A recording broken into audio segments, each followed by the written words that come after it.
Students, कक्षा 12 के economics के पेपर के लिए 1, 2 और 3 नंबर के क्वेश्चंस के लिए आज का टॉपिक है समष्टि और व्यष्टि अर्थशास्त्र। सबसे पहले अर्थशास्त्र की जो प्रकृति है वो सामाजिक विज्ञान की है और अर्थशास्त्र विज्ञान भी है और कला भी है। अर्थशास्त्र को प्रोफेसर रैगनर फ्रिश ने 2 शाखाओं में बांटा, समष्टि अर्थशास्त्र और व्यष्टि अर्थशास्त्र। समष्टि अर्थशास्त्र संपूर्ण अर्थव्यवस्था के स्तर पर आर्थिक समस्याओं का अध्ययन करता है और व्यष्टि अर्थशास्त्र व्यक्तिगत आर्थिक इकाइयों का अध्ययन करता है। आपको पेपर में कुछ टॉपिक दिए मिलेंगे, आपसे पूछा जाएगा कि ये समष्टि अर्थशास्त्र है या व्यष्टि अर्थशास्त्र है। तो मुद्रास्फीति, मुद्रा अपस्फीति, रोजगार का सिद्धांत, अंतर्राष्ट्रीय व्यापार, कीमत स्तर, कुल मांग, कुल पूर्ति, मुद्रा की मांग, मुद्रा की पूर्ति, व्यापार चक्र और राष्ट्रीय आय, ये जितने भी आर्थिक चर हैं ये सब समष्टि अर्थशास्त्र में आते हैं। जबकि कीमत सिद्धांत एक वस्तु की कीमत, मांग का नियम, फर्म का उत्पादन, उपभोक्ता संतुलन, मांग की लोच, ये सब व्यष्टि अर्थशास्त्र में आते हैं।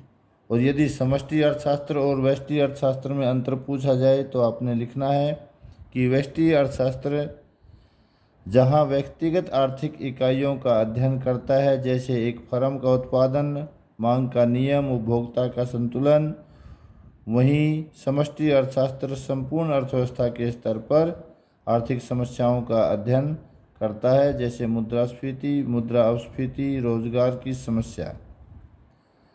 दूसरा इसमें इम्पोर्टेंट क्वेश्चन बनेगा कि कीमत सिद्धांत का दूसरा नाम क्या है। तो कीमत सिद्धांत का दूसरा नाम व्यष्टि अर्थशास्त्र है और रोजगार सिद्धांत का दूसरा नाम समष्टि अर्थशास्त्र है। उसके बाद क्वेश्चन सेकंड आता है कि आर्थिक समस्या क्या है। साधन सीमित होने के कारण, आवश्यकताएं असीमित होने के कारण और साधनों के वैकल्पिक उपयोग होने के कारण आर्थिक समस्या उत्पन्न होती है। आर्थिक समस्या वास्तव में चयन की समस्या है कि संसाधनों का, सीमित साधनों का किस प्रकार से उपयोग किया जाए, किस प्रकार से उन्हें प्रयोग में लाया जाए ताकि अधिकतम संतुष्टि प्राप्त की जा सके। तो 2 नंबर का क्वेश्चन अगर पूछा जाए आर्थिक समस्या क्या है, तो आर्थिक समस्या चयन की समस्या है। फिर नेक्स्ट क्वेश्चन आता है तुष्टि गुण।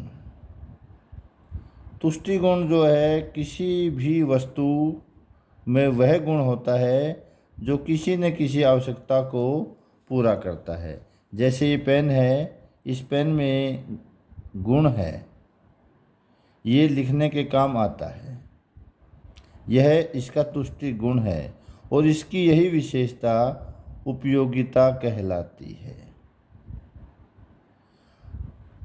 ये टेबल दी गई है। जैसे जैसे ही एक वस्तु का निरंतर उपभोग किया जाता है तो उसकी प्रत्येक अतिरिक्त इकाई से मिलने वाली उपयोगिता घटती चली जाती है। कुल उपयोगिता बढ़ती है लेकिन कुल उपयोगिता घटती दर से बढ़ती है, अर्थात सीमांत उपयोगिता घटती चली जाती है। यदि सीमांत उपयोगिताओं का जोड़ लिया जाए तो वह कुल उपयोगिता के बराबर होता है। यदि क्वेश्चन पूछा जाए घटती सीमांत उपयोगिता क्या होती है, तो आपको लिखना है जैसे जैसे एक उपभोक्ता एक वस्तु की इकाइयों का निरंतर उपभोग करता है, उसकी प्रत्येक अतिरिक्त इकाई से मिलने वाली उसकी उपयोगिता कम होती चली जाती है। यदि पूछा जाए सीमांत उपयोगिता क्या है, वस्तु की प्रत्येक अतिरिक्त इकाई से मिलने वाली उपयोगिता सीमांत उपयोगिता कहलाती है। और एक उपभोक्ता जितनी इकाइयों का उपभोग करता है, यदि उनकी सभी सीमांत उपयोगिताओं को जोड़ लिया जाए तो वह कुल उपयोगिता के बराबर होता है। Total utility is equal to summation of marginal utilities. हमने इसमें 3 बातें याद रखनी है। कुल उपयोगिता घटती दर से बढ़ती है। दूसरा, जो सीमांत उपयोगिता है वो धनात्मक भी हो सकती है, शून्य भी हो सकती है और वो ऋणात्मक भी हो सकती है। और सीमांत उपयोगिताओं का जोड़ कुल उपयोगिता के बराबर होता है। नेक्स्ट टॉपिक है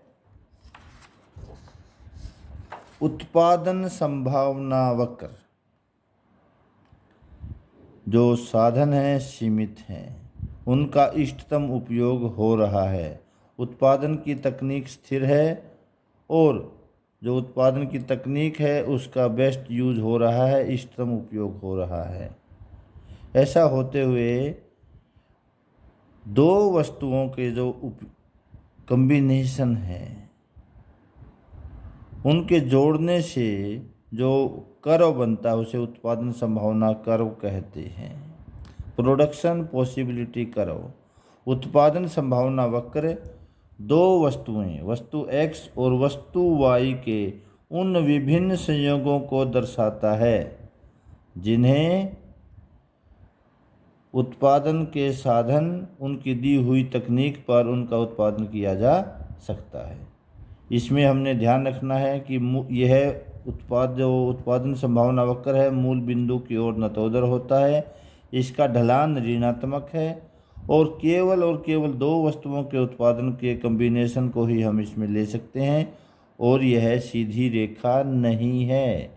यदि क्वेश्चन आ जाए कि उत्पादन संभावना वक्र सीधी रेखा है तो आपने लिखना है कि यह असत्य है। और यदि पूछा जाए कि क्या केवल दो वस्तुओं के उत्पादन के संयोग को दर्शाता है तो आपने लिखना है हाँ, उत्पादन संभावना वक्र केवल दो वस्तुओं के उत्पादन के संयोग को ही दर्शाता है। नेक्स्ट क्वेश्चन है प्यारे विद्यार्थियों, बजट रेखा।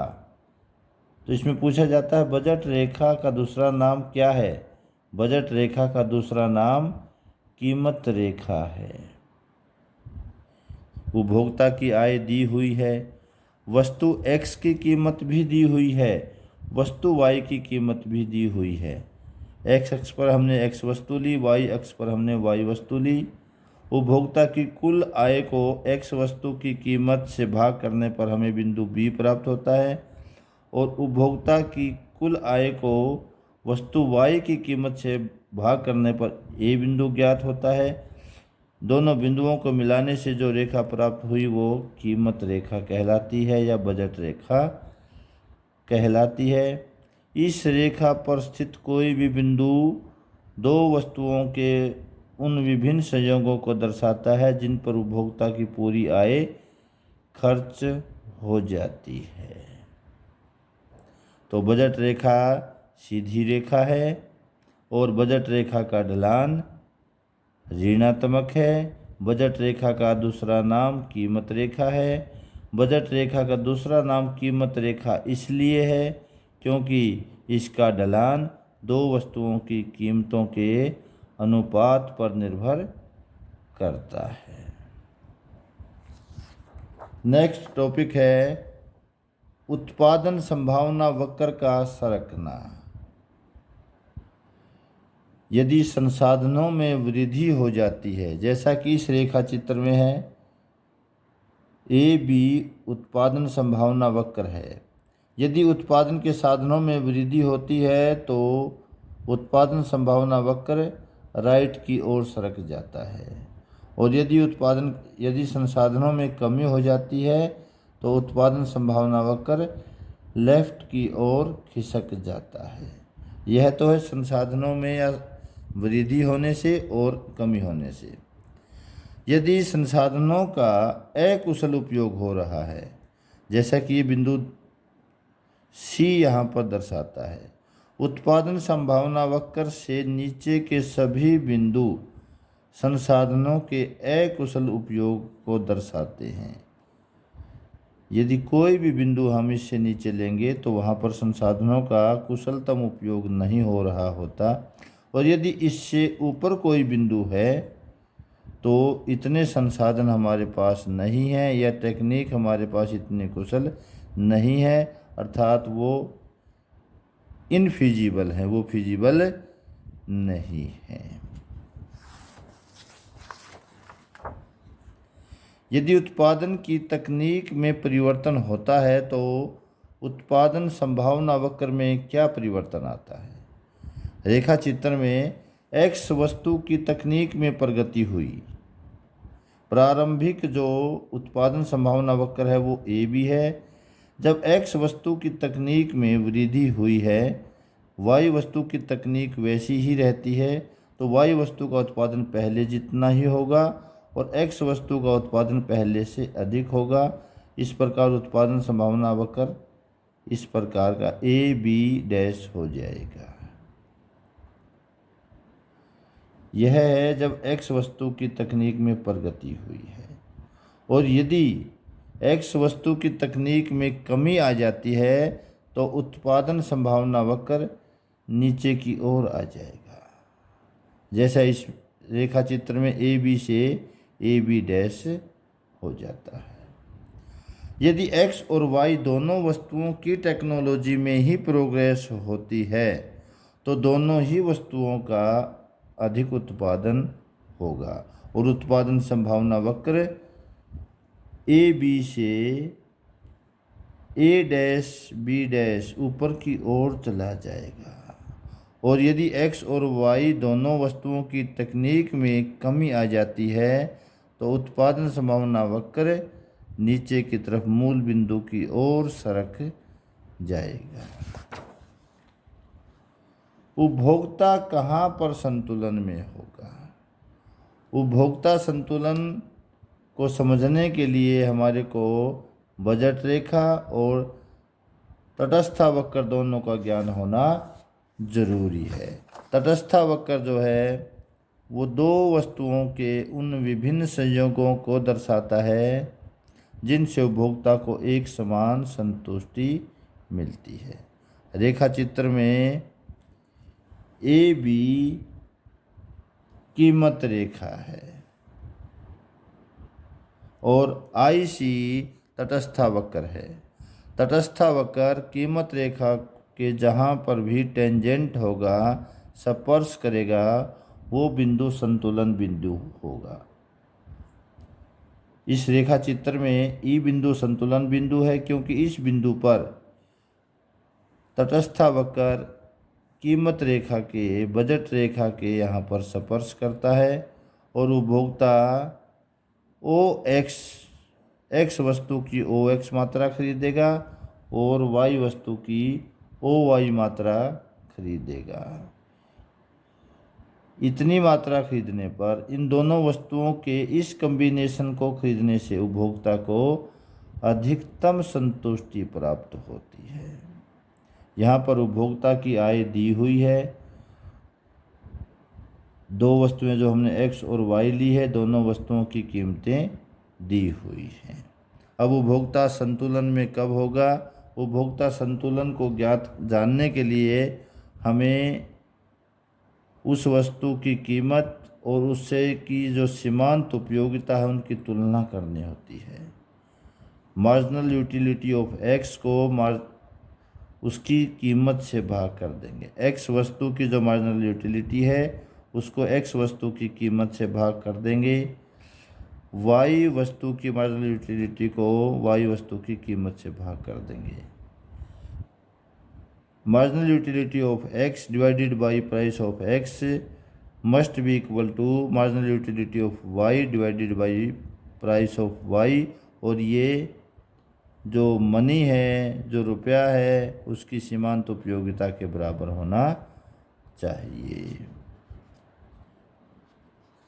नेक्स्ट क्वेश्चन है प्यारे विद्यार्थियों, मांग का विस्तार और मांग का संकुचन। जब मांग के विस्तार की बात की जाती है तो मांग के अन्य निर्धारक तत्व अन्य बातें समान रहती हैं, वस्तु की कीमत कम हो जाती है और वस्तु की जो मांग है वो बढ़ जाती है। उपभोक्ता उसी मांग वक्र पर रहता है और ऊपर के बिंदु से नीचे के बिंदु की ओर आता है। जहाँ तक मांग के संकुचन की बात है, मांग के संकुचन में मांग के अन्य निर्धारक तत्व में कोई परिवर्तन नहीं आता, केवल वस्तु की कीमत बढ़ जाती है जिस कारण वो पहले से कम मात्रा में वस्तु खरीदेगा। उपभोक्ता उसी मांग वक्र पर रहता है, उसी मांग वक्र के नीचे के बिंदु से ऊपर के बिंदु की ओर चला जाता है। नेक्स्ट टॉपिक है प्यारे विद्यार्थियों हमारा मांग